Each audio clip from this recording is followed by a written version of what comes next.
والصلاة والسلام على اشرف الانبیاء والمرسلین وعلى آلہ وصحبہ اجمعین، اما بعد۔ صاحب کتاب کے سلسلے میں نے کل چند باتیں ذکر کی تھی۔ تیسرے نمبر پر صاحب کتاب کی فضیلت۔ حضرت امام بخاری رحمۃ اللہ علیہ کی منقبت اور فضیلت اپنی جگہ مسلم ہے۔ رائے میں ضرور اختلاف ہوا اور ہوتا ہے، ہر دور میں اختلاف ہوا۔ آپ بخاری شریف کتاب المیراث میں پڑھو گے کہ ایک صاحب نے ابو موسیٰ رضی اللہ تعالیٰ عنہ سے میراث کا مسئلہ پوچھا۔ آپ نے جو مسئلہ بیان کیا تقسیم کے باب میں، تو عبداللہ ابن مسعود کے پاس اس آدمی نے جا کر پھر مسئلہ پوچھا۔ تو عبداللہ ابن مسعود نے فرمایا کہ اگر میں اسی طرح کہوں گا تب تو میں گمراہ ہو جاؤں گا۔ اصل مسئلہ اس طرح ہے، میراث میں آئے گا یہ مسئلہ۔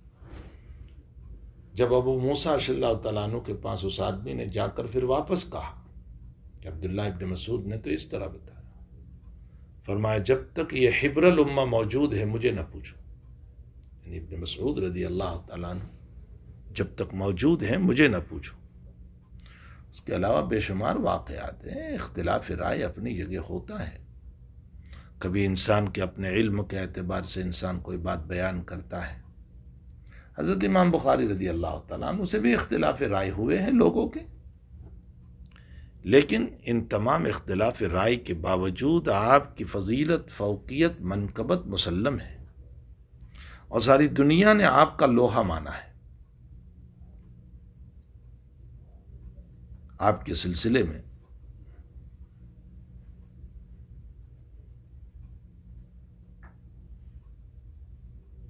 بعض اکابر کی رائے یہ ہے، جیسا کہ حافظ نے نقل کیا کہ کتبنا عن محمد ابن اسماعیل احادیث کثیرہ ولیس فی وجہہ شعرہ۔ ہم نے امام بخاری سے تب روایتیں لی جبکہ آپ کے چہرے پر ابھی داڑھی کے بال بھی نہیں تھے۔ لکھا ہے کہ اس وقت آپ کی عمر 18 سال کی تھی۔ اور روایت لینے والا کون ہے؟ ابو بکر ابن اعین، حالانکہ ان سے عمراً بہت بڑے۔ حاشد بری شین سے، حاشد ابن اسماعیل کہتے ہیں کہ ہم نے محمد ابن اسماعیل رحمۃ اللہ علیہ سے جب حدیث کا پڑھنا شروع کیا تو آپ نے ایک مجلس میں 15,000 حدیثیں زبانی سنائی۔ کمال کی بات ہے کہ 15,000 حدیثیں۔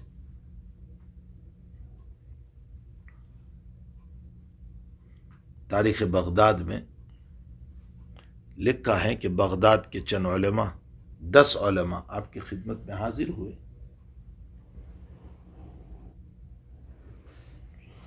اور آپ سے سوال کیا۔ ایک ایک نے 10 حدیث پر، حضرت ہر حدیث پر کہنے لگے لا، اور جب 10 کے 10 نے حدیثیں پوری کر لی تو 100 حدیثیں ہو گئی۔ حضرت نے پہلے غلط حدیثیں پڑھی کہ تم نے یہ 10 حدیثیں غلط پڑھی تھی، صحیح یہ ہے۔ حافظ ابن حجر عسقلانی رحمۃ اللہ علیہ فرماتے ہیں کہ صحیح حدیثوں کا سنا دینا کوئی کمال نہیں تھا، وہ تو خیر امام بخاری حافظ حدیث تھے ہی۔ کمال یہ ہے کہ جو 100 غلط حدیثیں پڑھی انہوں نے، اور ایک ایک مرتبہ پڑھی، اور وہ بھی بخاری کو حفظ ہو گئی، اور آپ نے ان 100 حدیثوں کو پہلے غلط نقل کر کے بتایا کہ تم نے یہ پڑھا اور صحیح یہ ہے۔ اسے معلوم ہوتا ہے کہ تعالیٰ جل شانہ نے آپ کو بڑا عجیب و غریب درجے کا حافظہ دیا تھا۔ یہی وجہ ہے کہ آپ کے باب میں کسی نے کہا زین ہذہ الامہ، اور کسی نے کہا افقہ خلق اللہ۔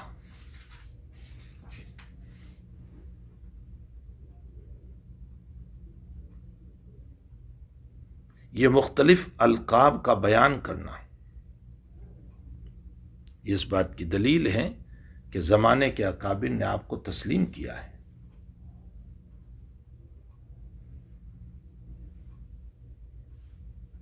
یہ کس نے کہا؟ عبداللہ ابن منیر رحمۃ اللہ علیہ، جو آپ کے استاذ ہیں، انہوں نے کہا زین هذه الامہ،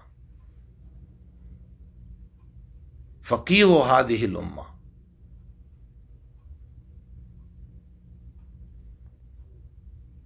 سلیمان ابن حرب رحمۃ اللہ علیہ نے آپ کے باب میں فرمایا، ایک مرتبہ جب بخاری ان کے پاس تشریف لے گئے تو سلیمان ابن حرب نے فرمایا بین لنا غلط شعبہ، شعبۃ بن الحجاج رحمۃ اللہ علیہ سے جو غلطی ہوئی ہے روایتوں میں وہ ہمارے سامنے بیان کرو۔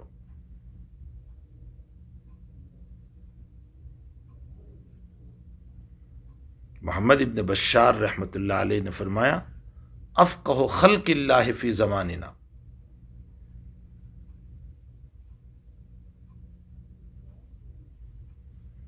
قتیبہ ابن سعید رحمۃ اللہ علیہ آپ کے مائناز اساتذہ میں سے، میں پہلے آپ کے اساتذہ کے ذکر میں ان کا نام لے چکا ہوں۔ ایک مرتبہ یہ بیٹھے ہوئے تھے اور کسی نے ان کو طلاق سکران کا مسئلہ پوچھا کہ نشہ کی حالت میں اگر کوئی طلاق دے تو طلاق واقع ہو جاتی ہے یا نہیں۔ اتنے میں امام بخاری رحمۃ اللہ علیہ پہنچ گئے، ابھی آپ نے جواب نہیں دیا تھا، اور اتنے میں امام رحمۃ اللہ علیہ پہنچ گئے تو قتیبہ ابن سعید نے کہا ہذا احمد وہذا اسحاق بن راہوی وہذا علی بن مدینی،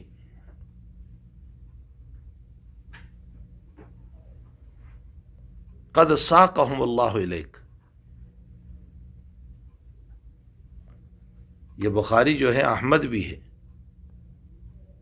اور اسحاق ابن راہوی بھی ہے اور علی ابن مدینی بھی ہے، لو اللہ تعالیٰ نے تمہارے پاس ان کو پہنچا دیا، یعنی ان سے پوچھو۔ ایک استاذ کا اپنے اس شاگرد کے باب میں یہ کلمات بولنا، آپ تھوڑے سے ٹھنڈے دماغ سے غور کرو کہ کتنا بڑا مقام ہوگا۔ اس کا مطلب یہ نکلا کہ امام بخاری رحمۃ اللہ علیہ گویا کہ امام احمد و اسحاق ابن راہوی اور علی ابن مدینی کے علوم کا مجموعہ تھا۔ قتیبہ ابن سعید یہ کہنا چاہ رہے کہ اللہ تعالیٰ نے تم تک پہنچا دیا احمد کو بھی اور علی ابن مدینی کو بھی اور اسحاق ابن راہوی کو بھی۔ مطلب یہ ہے کہ بخاری اس شکل میں آ گئے سب کے۔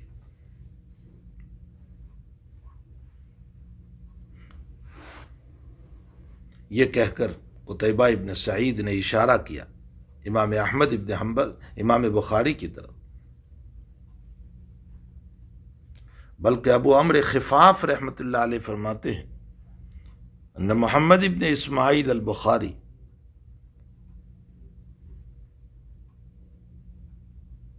اعلم فی الحدیث من اسحاق ابن راہوی، اسحاق ابن راہوی سے زیادہ علم رکھتے ہیں باب حدیث کے اندر۔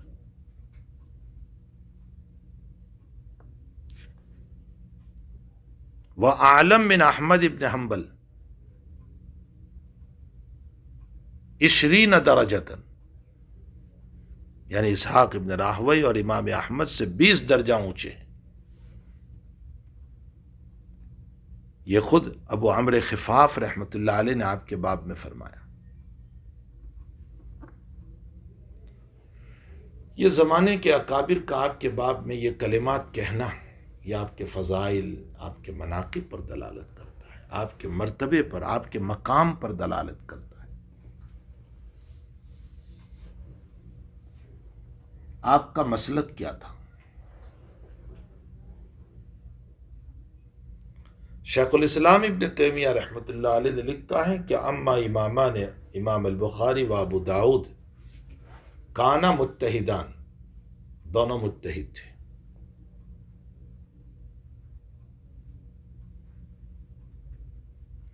یہی بات علامہ عبداللطیف تھتوی رحمۃ اللہ علیہ،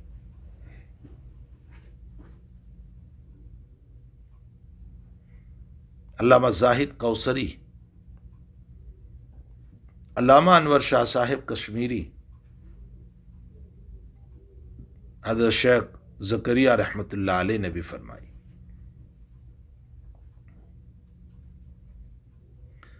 اور ابھی میں نے اوپر جو کلمات نقل کی آپ کے باب میں، اس سے بھی خود یہ ثابت ہوتا ہے، خود آپ کے ابواب اس بات پر دلالت کر رہے ہیں کہ آپ متحد تھے۔ لیکن متحد دو طرح کے ہوتے ہیں، ایک متحد وہ ہوتا ہے جو قائل بالقیاس ہوتا ہے، جو قیاس کا قائل ہے، ایک متحد وہ ہوتا ہے جو قیاس کا قائل نہیں۔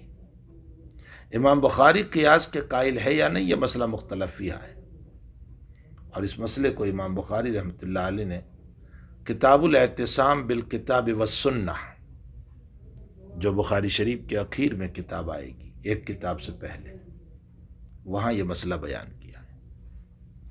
اس سلسلے میں بعضوں کی رائے یہ ہے کہ بخاری قیاس کے قائل ہے، حافظ ابن حجر وغیرہ کی یہی رائے ہے کہ بخاری قیاس کے قائل ہے، لیکن بہت سارے اکابر کی رائے یہ ہے کہ بخاری قیاس کے قائل نہیں۔ انہی میں ہمارے علامہ انور شاہ صاحب بھی ہے کہ بخاری قیاس کے قائل نہیں۔ اصل میں جس طرح کا چشمہ پہنتے ہیں وہی نظر آتا ہے، جس نے تقلید کا چشمہ پہنا ہو ان کو امام بھی مقلد نظر آتا ہے، ورنہ آپ کے ابواب کو اگر دیکھو تو یہی پتہ چلتا ہے کہ آپ متحد ہیں۔ نمبر 2،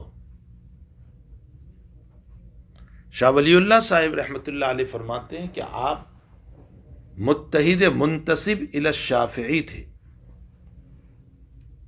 یعنی اصول میں آپ امام شافعی کے تابع تھے، البتہ فروع میں آپ متحد تھے، اصول شافعی کے لیے اور فروعات میں آپ مستقل المزاج تھے۔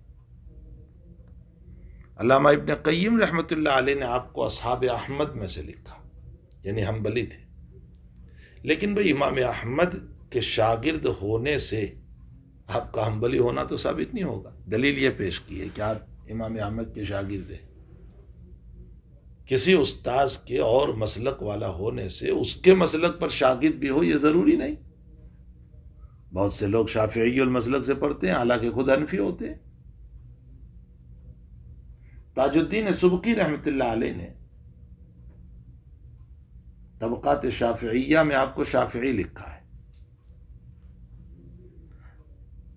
اصل میں ہر ایک اپنے مسلک کی تائید کے لیے بروں کو کھینچنے کی کوشش کرتا ہے، بات اصل یہ ہے۔ ان تمام میں راجح بات یہ ہے جو ابن تیمیہ نے فرمائی، جو حضرت شاہ صاحب نے فرمائی، مولانا زکریا صاحب نے فرمائی، زاہد کوثری صاحب نے فرمائی، آپ متحد مطلق تھے۔ اسی لیے آپ کا اتحاد دیکھو،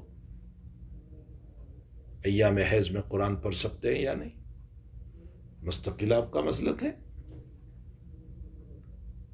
مس مصحف کا مسئلہ مستقل آپ کا مسلک ہے، اور اس کے علاوہ کئی مسائل ہیں۔ ایک عورت نے دعویٰ کیا کہ 1 مہینے میں 3 حیض آ گیا تو معتبر مانیں گے؟ نہیں، بخاری کہتے مان لیں گے۔ آپ نے اپنا اجتہاد پیش کیا۔ اور کئی جگہوں پر کتاب الصلاۃ کے اندر بھی کتنے مسائل ایسے ہیں جس میں آپ نے مستقل اپنی رائے رکھی ہے۔ یہ اور بات ہے کہ بہت سے لوگ آپ کی رائے کے اوپر نہیں چلتے ہیں۔ دنیا میں امام بہت ہوئے، لیکن جن کا مسلک چلا وہ 4 ہے، ورنہ امام تو بہت ہیں۔ سفیان ثوری بھی تو امام تھے، یہ سارے امام تھے اپنے زمانے کے، لیکن مسلک جن کا دنیا میں رائج ہو گیا وہ 4 ہیں، امام ابو حنیفہ، شافعی، مالک و احمد،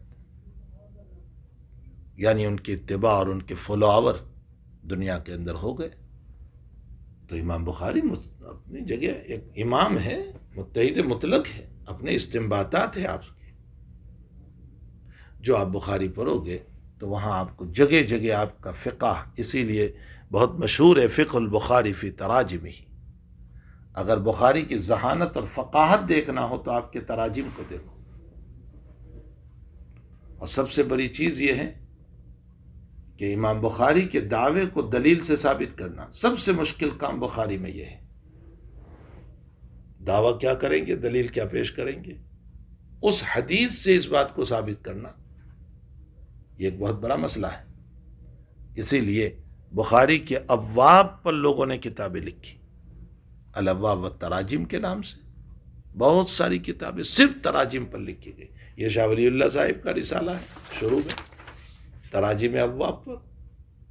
حضرت شیخ زکریا کی 4 جلدیں بھری پڑی ہے، اور اس سے پہلے بے شمار لوگوں نے صرف ابواب پر کتابیں لکھی. تو فقہ البخاری فی تراجمی، امام بخاری کا فقہ اور آپ کی ذہانت اگر دیکھنا ہو تو آپ کے تراجم میں دیکھو کہ آپ کس طرح مسائل کو استنباط فرماتے ہیں. بڑی خصوصیات ہے امام بخاری رحمۃ اللہ علیہ کی. بہرحال راجح بات یہی ہے کہ حضرت امام رحمۃ اللہ علیہ اپنی جگہ مجتہد مطلق تھے. نمبر 3، ابتلاعات اور امتحانات.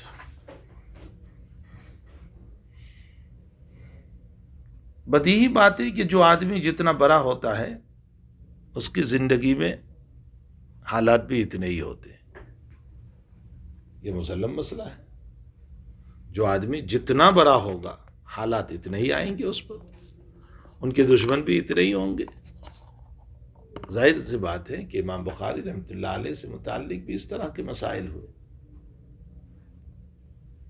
آپ کے امتحان کے سلسلے میں پہلے ہی ایک واقعہ بیان کر چکا کہ 10 عالم آپ کے پاس آئے، انہوں نے غلط روایتیں پیش کی آپ کے علم کو جانچنے کے لیے، دیکھنے کے لیے، لیکن حضرت نے صحیح روایتوں کو پیش کر دیا. یہ خود آپ کا ابتلا و امتحان تھا. وطن سے بے وطن آپ کو وطن سے نکالا گیا. اس سلسلے میں تفصیلی واقعہ یہ ہے کہ نیشاپور سے آپ کو دعوت ملی،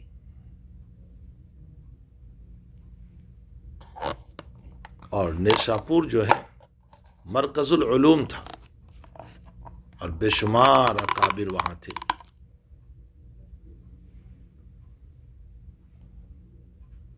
آپ کا بڑا پرتپاک استقبال ہوا.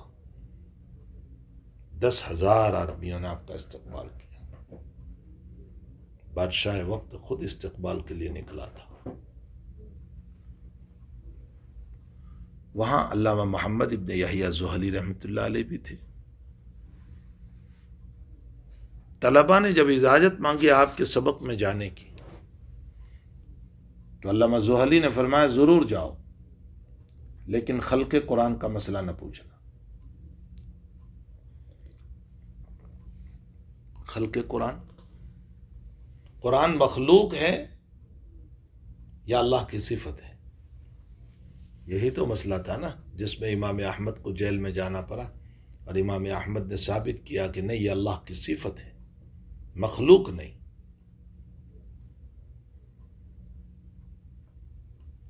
لیکن الانسان حریص فیما منع، طلباء کو منع کیا تھا کہ نہ پوچھے. طالب علموں نے پوچھا سوال امام بخاری سے، اور تمہاری برادری ایسی ہے کہ جتنا تم کو منع کرو اتنا جان بوجھ کر کرتے ہو. یہ تم طلباء کی برادری کا حال ہے کہ تمہیں جتنا منع کرو اتنا کرتے ہیں. حضرت نے کوئی جواب نہیں دیا، بات ٹال دی. جب 2-4 مرتبہ سوال ہوا تو حضرت نے اتنا جواب دیا کہ القرآن کلام اللہ تعالی غیر مخلوق و افعال العباد مخلوقۃ. اللہ کا قرآن جو لوح محفوظ میں ہے نا، وہ تو غیر مخلوق ہے بھائی، وہ تو قدیم ہے، اللہ کی صفت. اور بندوں کے افعال مخلوق ہیں. اے سمجھے کچھ؟ بندوں کے افعال. آپ نے قرآن لکھا تو آپ مخلوق ہے، تو آپ کا لکھا ہوا مخلوق ہے. پھٹ جائے گا یہ تو، جلا دو اس کو۔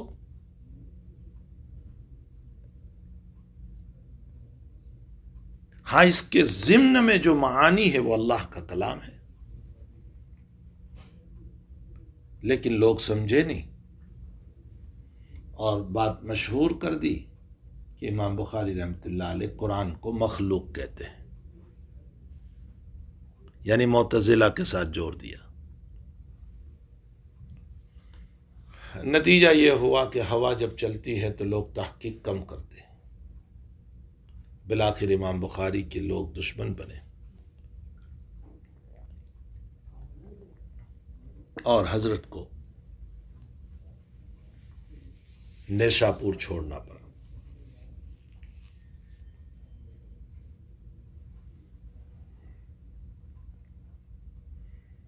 آپ جب اپنے وطن تشریف لائے بخارا، تو وہاں کے قاضی کو لکھا نیشاپور والوں نے کہ یہ قرآن کو مخلوق کہتا ہے۔ قاضی بخارا نے آپ کو پریشان کرنا شروع کیا اور یہ کہا کہ میرے بچوں کو گھر آ کر حدیث پڑھاؤ۔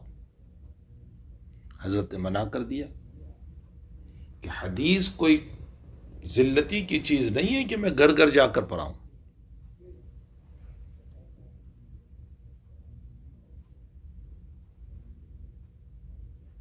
تو فرمایا اچھا میرے بچوں کو آگے جگہ دو تمہارے درس میں۔ حضرت نے فرمایا جو پہلے آئے گا وہ پہلے بیٹھے گا، ایسا نہیں ہو سکتا ہے کہ قاضی کے بیٹے ہو تو ان کے لیے آگے جگہ رکھی جائے۔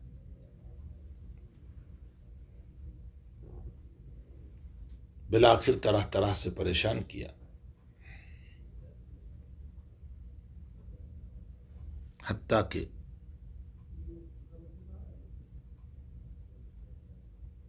آپ وہاں سے خرطنگ چلے گئے، جو بخارا سے قریب آپ کے رشتہ دار کا وطن تھا۔ آپ اپنے رشتہ دار کے وہاں چلے گئے۔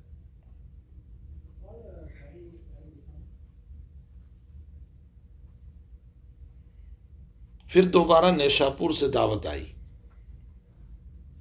کہ آپ نیشاپور تشریف لائیے، حالات ٹھیک ہے آپ کے لیے۔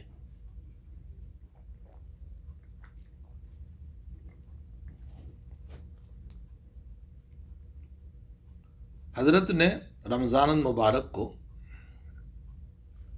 29 رمضان کو نیشاپور کی طرف جانے کے لیے سواری منگوائی، اور سواری پر سوار ہونے کے لیے جا رہے تھے، لیکن پاؤں جواب دے رہے تھے، چل نہیں پا رہے تھے۔ حضرت نے فرمایا سفر موقوف کر دو ابھی، پھر کبھی جائیں۔ لیکن اسی رات کو 29 رمضان کو بعد المغرب آپ اللہ کے پیارے ہو گئے۔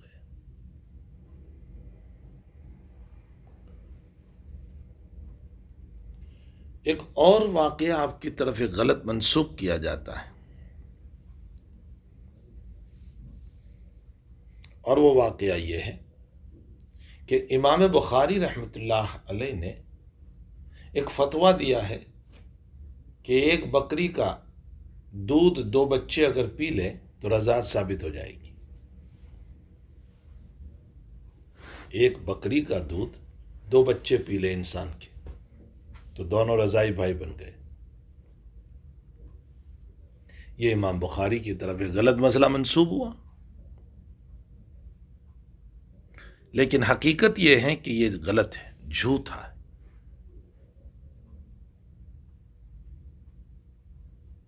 اور عجیب و غریب بات یہ ہے کہ یہ واقعہ ہمارے حنفیہ کے بڑے بڑے اکابر نے لکھ دیا۔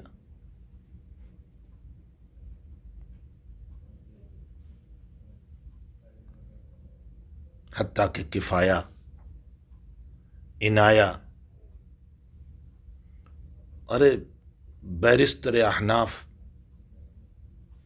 علامہ ابن حمام نے فتح القدیر میں لکھ دیا یہ واقعہ کہ امام بخاری اس مسئلے کے قائل ہیں۔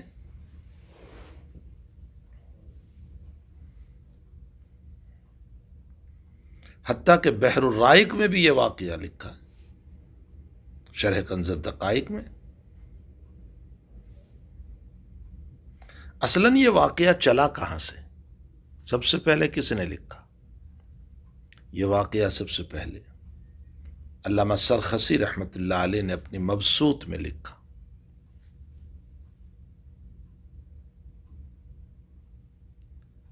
علامہ سرخسی سے حشو کلام ہو گیا، چوک ہو گئی، اور تمام ہمارے اکابر نے مبسوط پر اعتماد کر کے اپنی اپنی کتاب میں اس واقعے کو نقل کر دیا۔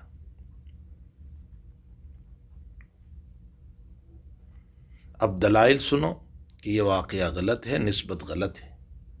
پہلی دلیل، امام بخاری کہتے ہیں کہ میں اپنے بچپن میں عبداللہ ابن مبارک رحمۃ اللہ علیہ اور علی ابن مدینی، وقی ابن الجراح، احناف کی ساری کتابیں پڑھ چکا تھا۔ جب یہ کتابیں پڑھ چکے تھے تو آپ نے اس میں پڑھا تھا وَأُمَّهَاتُكُمُ اللَّاتِي أَرْضَعْنَكُمْ، تمہاری مائیں حرام ہیں جس نے تم کو دودھ پلایا۔ بکری ماں ہوتی ہے؟ تو کیا آپ اس آیت کو نہیں سمجھے تھے؟ سری آیت ہے وَأُمَّهَاتُكُمُ اللَّاتِي أَرْضَعْنَكُمْ، تمہاری وہ مائیں حرام ہے جس نے تم کو دودھ پلایا۔ انسان سے رضاعت ثابت ہوتی ہے، حیوان اور جانور سے رضاعت ثابت نہیں ہوتی۔ نمبر دو، دوسری دلیل یہ ہے کہ آپ کے زمانے کے جو آپ کے مخالفین تھے،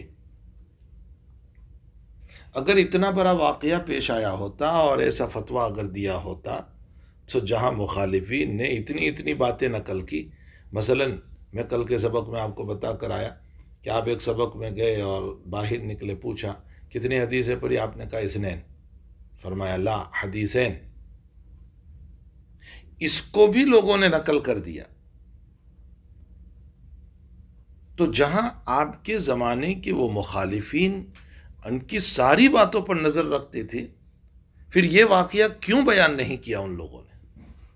ان کے لیے تو بہت بڑا ہتھیار ہو جاتا۔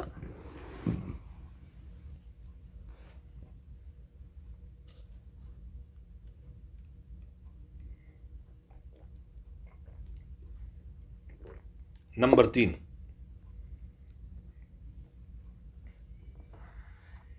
ابو بکر ابن منذر رحمۃ اللہ علیہ نے کتاب الخلافیات، جس میں مختلف مسائل کو ذکر کیا گیا ہے،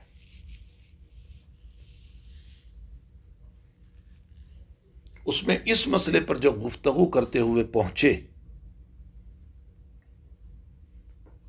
کیا گفتگو؟ کہ آیا جانور کا دودھ پینے سے رضاعت ثابت ہوتی ہے یا نہیں؟ تو آپ نے لکھا متفق علیہ طور پر جانور سے رضاعت ثابت نہیں ہوتی۔ اگر اس میں امام بخاری کا اپنا مسلک ہوتا اور اختلاف ہوتا تو ضرور نقل کرتے یا نہ کرتے ابو بکر ابن منذر کہ بھائی اس مسئلے میں امام بخاری کی رائے یہ ہے۔ ان تمام باتوں سے پتہ چلتا ہے کہ یہ سہو ہو گیا، اور بعد والوں نے، چونکہ علامہ سرخسی رحمۃ اللہ علیہ بہت بڑی شخصیت ہے، ان پر اعتماد کرتے ہوئے اپنی اپنی کتاب میں اس واقعے کو نقل کر دیا۔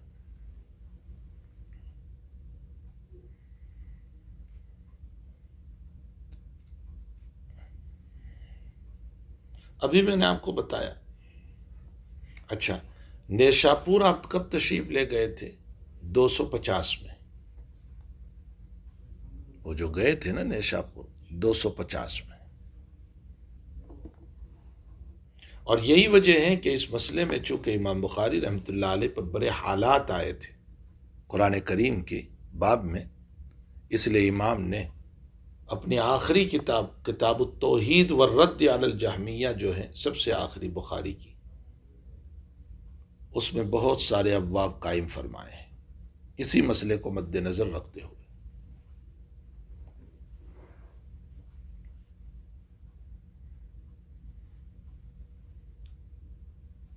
آپ جیسا کہ میں نے بتایا کہ حالات چاروں طرف سے تنگ ہو گئے،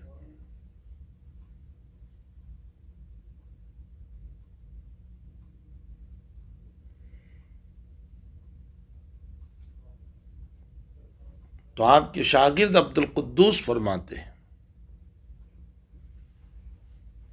کہ میں نے امام کو تہجد کے موقع پر دعا کرتے ہوئے دیکھا، اللہم ضاقت علی الارض بما رحبت فاقبضنی، اے اللہ زمین کے کشادگی کے باوجود میرے لیے تنگ ہو چکی ہے،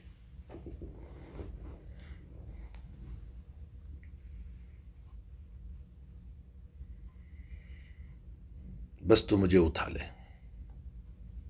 آپ کی یہ دعا 29 رمضان المبارک کو صبح میں ہوئی،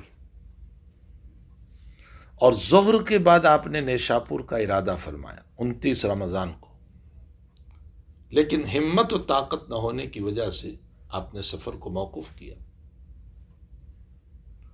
اور مغرب کے بعد عید کا چاند طلوع ہوا اور حضرت کی وفات ہو گئی۔ 29 رمضان 256 ہجری 256 29 رمضان المبارک کو آپ کی وفات ہو گئی۔ ہمارے حضرت شیخ رحمۃ اللہ علیہ فرماتے ہیں کہ عید کا چاند طلوع ہوا اور حدیث کا چاند غروب ہو گیا، اور دوسرے دن عید کی نماز کے بعد آپ کی تدفین مقام خرطنگ پر ہوئی۔ آپ کے حالات میں لکھا ہے کہ کئی وقت تک آپ کے قبر مبارک سے خوشبو آتی رہی۔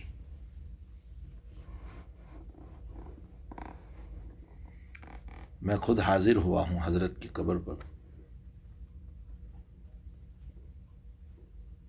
اور جب میں وہاں پہنچا تو ایک تو آرٹیفیشل قبر ہے اوپر جہاں لوگ جاتے ہیں، ہم نے وہاں کے امام سے کہا کہ میں ایک طالب علم ہوں حدیث کا، اور ہمیں اصل قبر پہ جانا ہے۔ تو مغرب کے بعد کا وقت تھا، وہ خود تشریف لائے امام صاحب چابی لے کر، ان کے شاگرد بھی تھے اور ہم بھی کچھ میرے ساتھ تھے، 6-7 ساتھی۔ وہاں جو خوشبو تھی میں بیان نہیں کر سکتا۔ میں نے حضرت کی قبر پر بخاری شریف کی پہلی حدیث پڑھی، اور میں نے کہا حیاتی میں ہمیں پڑھنا نصیب نہ ہوا، ہم بعد الوفات آپ کی قبر پر بخاری شریف کی حدیث پڑھ رہے ہیں۔ تو 29 رمضان المبارک 256 میں آپ کا انتقال ہوا، اور 1 شوال کو آپ کی تدفین وجود میں آئی۔ علامہ عبد الواحد ابن آدم طوارسی فرماتے ہیں کہ جس رات امام بخاری کا انتقال ہوا اسی رات میں نے خواب دیکھا کہ نبی اکرم صلی اللہ تعالی علیہ وسلم کچھ صحابہ کے ساتھ کھڑے کھڑے کسی کا انتظار کر رہے ہیں، میں خواب میں دیکھ رہا ہوں۔ میں نے پوچھا من تظرت یا رسول اللہ، آپ کس کا انتظار کر رہے ہیں؟ آپ نے فرمایا محمد ابن اسماعیل کا۔ اللہ اکبر، لا الہ الا اللہ۔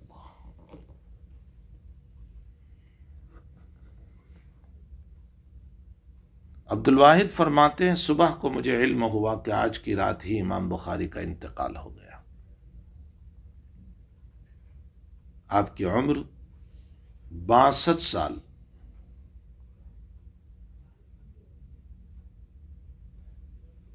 13 دن کم، اس لیے کہ آپ پیدا ہوئے تھے 194 شوال میں، 13 شوال کو، ہے نا، اور یکم شوال آپ دنیا سے رخصت ہو گئے، تو شوال ہی میں ولادت ہے 13 کو، اور شوال میں انتقال ہے پہلی شوال۔ تو اس اعتبار سے آپ کی زندگی کے 62 سال، 62 سال، 13 دن کم۔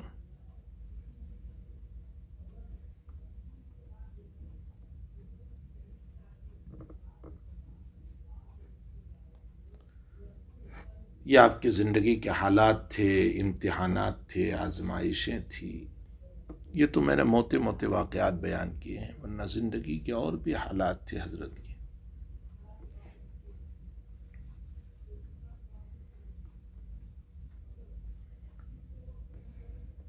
یہاں تک جتنی گفتگو تھی یہ صاحب کتاب سے متعلق گفتگو تھی۔ ایک بات رہ گئی کہ حضرت امام نے کتنی کتابیں تصنیف فرمائی۔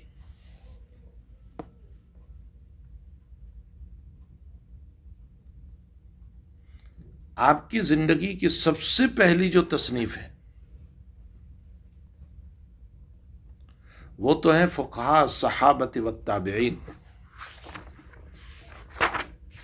یہ سب سے پہلے آپ نے کتاب تصنیف فرمائی۔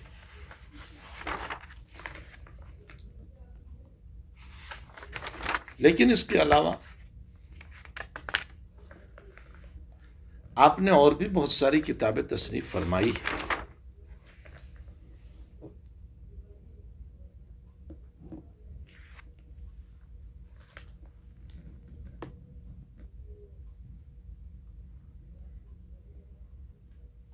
حضرت مولانا احمد علی صاحب سہارنپوری رحمۃ اللہ علیہ کا جو مقدمہ ہے بالکل شروع میں، مقدمہ صحیح البخاری، جہاں سے کتاب بالکل شروع میں، بالکل ابتدا میں، مقدمہ، کتاب نہیں، بالکل شروع میں، کتاب کھولتے ہی جہاں سے شروع ہوتا ہے مقدمۃ صحیح البخاری للشیخ المحدث الحافظ المولانا المولوی احمد علی سہارنپوری، ملا شروع میں۔ اس کے دوسرے پیج پر یا تیسرے پیج پر آپ نے کتنی کتابیں تصنیف فرمائی ہے وہ لکھا ہوا ہے، دیکھو میں ان کتابوں کو پڑھتا ہوں، بعد میں تلاش کر لینا۔ میں نے ابھی آپ کو بتایا کہ آپ کی پہلی تصنیف جو تھی فقہاء صحابۃ والتابعین تھی، لیکن اس کے علاوہ آپ کی کتابیں ادب المفرد، رسالۃ رفع الیدین، رفع یدین کے ثبوت پر آپ نے، قرات خلف الامام، یہ بھی رسالہ ہے آپ کا، بر الوالدین، یہ بھی آپ کا رسالہ ہے والدین کی اطاعت پر، التاریخ الکبیر، التاریخ الاوسط، التاریخ الصغیر، خلق و افعال العباد، کتاب الضعفاء، کتاب جامع الکبیر، المسند الکبیر، کتاب الاشربہ، کتاب الہبا، اسام الصحابہ، صحابہ کے نام، اسامی الصحابہ، کتاب العلل، کتاب الوحدان، کتاب المبسوط،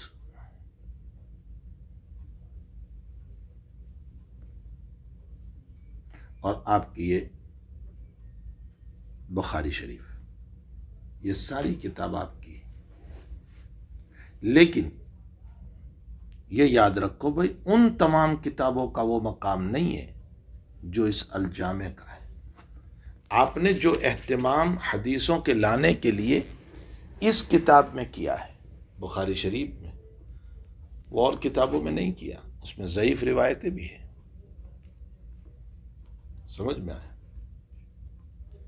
اس لیے کوئی یہ نہ سمجھے کہ بخاری کی وہ ساری کتاب اسی درجے پر ہوگی، اس میں تو ضعیف روایتیں بھی آئی ہیں۔ یہ میں نے اس لیے بتایا کہ کل کو کوئی یوں کہے کہ رفع یدین کے اندر امام بخاری یہ روایت لائیں، ٹھیک ہے، لیکن وہ اس کتاب کے برابر نہیں ہو سکتی۔ یہاں تک تو گفتگو تھی صاحب کتاب کے سلسلے میں۔ اب کتاب کے سلسلے میں آپ کی اس کتاب کا نام الجامع المسند الصحیح المختصر من امور رسول اللہ صلی اللہ علیہ وسلم وسننہ وایامہ، نام سمجھ میں آیا؟ یہ ہے اصل نام بخاری کا، الجامع الصحیح، الجامع المسند الصحیح المختصر من امور رسول اللہ صلی اللہ علیہ وسلم وسننہ وایامہ۔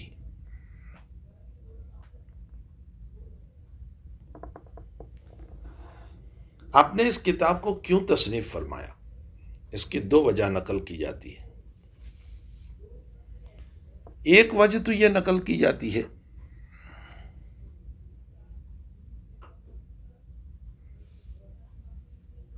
ابراہیم بن معقل نصفی فرماتے ہیں کہ آپ کے استاذ محترم نے اسحاق ابن راہوی رحمۃ اللہ علیہ نے آپ کو یوں فرمایا، لو جمعتم کتابا مختصرا لسنن النبی صلی اللہ علیہ وسلم، بھئی اگر تم نبی اکرم صلی اللہ علیہ وسلم کی سنتوں کو مختصر طریق پر جمع کرو تو بہتر ہوگا۔ استاذ محترم نے آپ کو کہا۔ دوسری طرف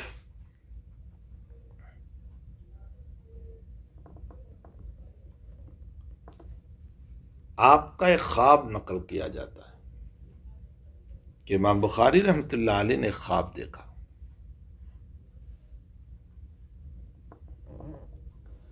کہ میں نبی اکرم صلی اللہ علیہ وسلم کے اوپر سے مکھیوں کو اڑا رہا ہوں۔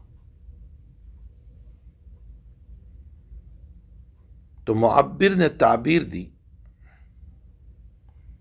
کہ انت تذب عنہ الکذب، مکھیوں کی تعبیر جھوٹ سے دی کہ تم نبی علیہ الصلوۃ والسلام سے جھوٹ کو دور کرو گے، یعنی موضوع اور غلط روایتوں کو دور کرو گے، تم سے حدیث کا کام لیا جائے گا۔ یہ دو وجہ ذکر کی جاتی ہیں، ان میں کوئی تعارض نہیں ہے۔ استاذ نے بھی کہا تھا اور خواب بھی دیکھا۔ ہمارے حضرت نے خواب دیکھا تھا، حضرت شیخ یونس صاحب قدس اللہ سرہ نے، کہ ایک مرتبہ نبی اکرم صلی اللہ علیہ وسلم میرے کمرے میں دوڑتے ہوئے آئے اور کہا کہ یونس، یہ کافر مجھ کو مارتا ہے، مجھے بچاؤ۔ حضرت فرماتے ہیں کہ خواب میں میرے پاس کچھ نہیں تھا، اگال دان تھا۔ اگال دان جس میں تھوکتے ہیں، تھوک دانی ہوتی ہے نا، تھوکنے کے لیے رکھی ہوتی ہے، وہ پڑا تھا، میں نے اٹھا کر وہی مارا اس کو۔ حضرت نے تعبیر پوچھے ایک عالم سے، ایک معبر سے سہارنپور میں، تو جواب دیا کہ اللہ تعالیٰ تم سے صحیح حدیثوں کا کام لے گا۔ کیسے یہ تعبیر تم نے دے دی؟ شیخ نے پوچھا ان سے، فرمایا کہ تم نے اگال دان اس کو مارا، اور اگال دان کا تعلق لعاب سے ہے اور لعاب کا تعلق کلام سے۔ گویا تم اپنے کلام کے ذریعے سے نبی علیہ السلام سے اس کو دور کر رہے تھے، اور نبی علیہ السلام کے اوپر سے کلام سے دور کرنا یہ اس بات کی دلیل ہے کہ آپ غلط روایتوں کو دفع کریں گے۔ یہی کام ہوا۔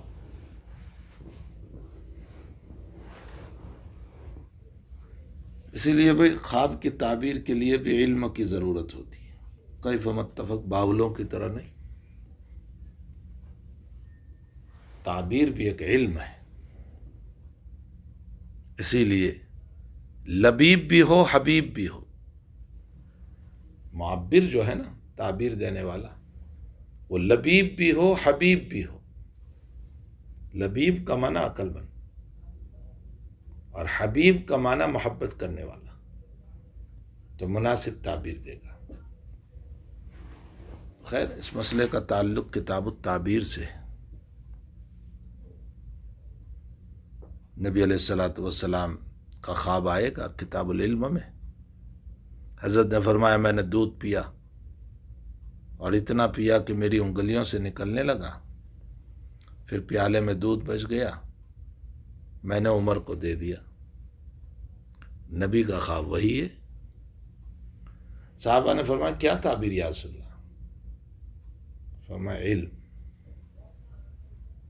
دودھ کی تعبیر علم سے، یعنی میں نے اپنا علم عمر کو دیا۔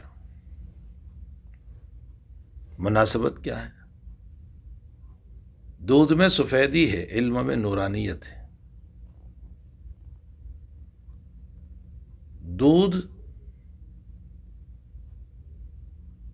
غذائے بدن ہے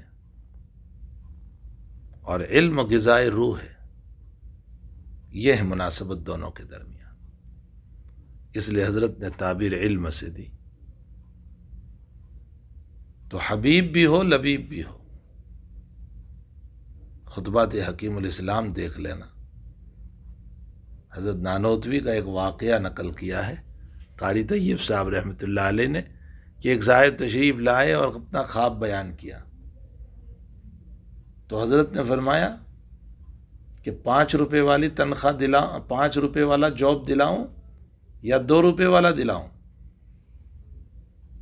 فرمایا تو مٹھائی کھلائے گا تو اسی کے مطابق تعبیر دوں گا پھر۔ اور پھر پورا واقعہ نقل کیا ہے وہ خواب کا۔ چونکہ محبت ہوتی ہے تو محبتانہ انداز میں تعبیر دی جاتی ہے۔ تو خواب کے لیے بھی، تعبیر کے لیے بھی مہارت چاہیے، یہ نہیں کہ علی العموم تعبیر دے دی جائے۔ خیر، تعبیر کے باب میں بحث ہے اپنی جگہ۔ تو اسحاق ابن راہوے نے بھی آپ کو کہا تھا، استاد محترم نے، اور آپ نے خواب بھی دیکھا۔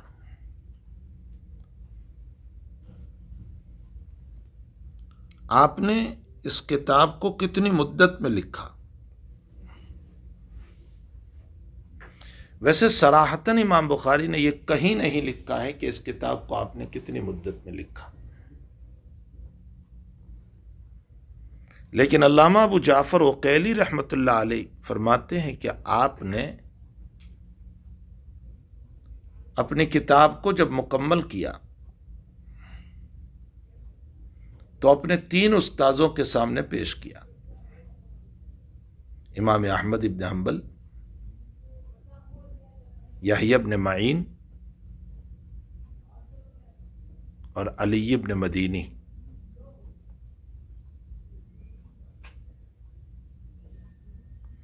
امام احمد کا انتقال 241 میں ہوا، 241۔ علی ابن مدینی کا انتقال 234 میں ہوا، 234۔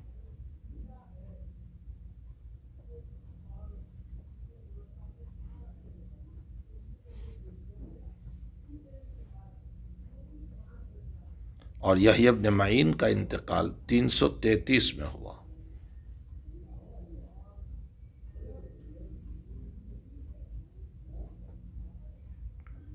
اور چونکہ آپ نے اپنی کتاب کو ان تینوں کے سامنے پیش کی اور انہوں نے پوری کتاب پر اتفاق کیا سوائے 4 روایتوں کے، جس میں ان بزرگوں کو 4 روایتوں میں اختلاف تھا، لیکن امام بخاری اس میں بھی حق بجانب تھے۔ بہرحال تاریخ وفات تو یاد رہی، امام احمد 241، علی بن مدینی 234 اور یحییٰ بن معین 233۔ اور جب ان تینوں کے سامنے پیش کیا تو اس کا مطلب کم سے کم آپ کی کتاب 233 سے پہلے ہی تو ختم ہوئی، تبھی تو یحییٰ بن معین کے سامنے پیش ہوئی۔ تو اس کا مطلب یہ نکلا کہ آپ کی کتاب 233 میں ختم ہوئی۔ ایک طرف تو یہ بات لے لو،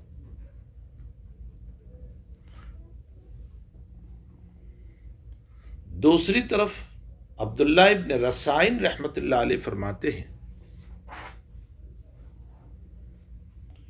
کہ میں نے اپنی کتاب، امام بخاری کہتے ہیں کہ یہ عبداللہ ابن رسائن جو ہے نا شاگرد ہے بخاری، میں نے اپنی کتاب کو 16 سال میں پوری کی،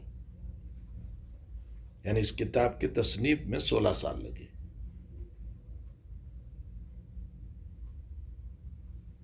تو بھائی 233 میں مکمل مانو اور 16 سال میں مکمل ہوئی، تو 233 سے پیچھے چلے آؤ اب 16 سال۔ لامحالہ یہ ماننا پڑے گا کہ امام بخاری رحمۃ اللہ علیہ نے 217 میں کتاب کا آغاز کیا تھا،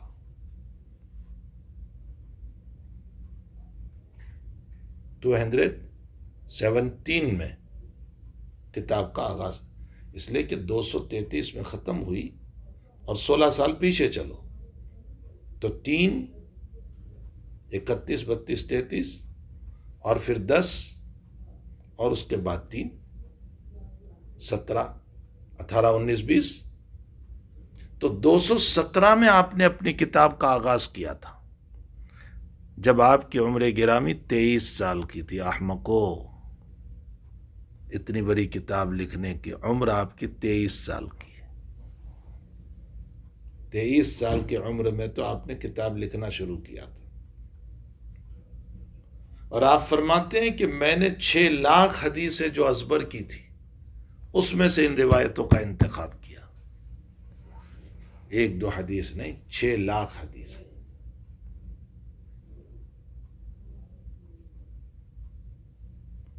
تو 23 سال کی عمر میں 217 میں آپ نے اپنی کتاب کا آغاز فرمایا اور 233 میں آپ نے کتاب کو ختم فرمایا جب آپ کی عمر گرامی 39 سال کی ہو چکی ہے۔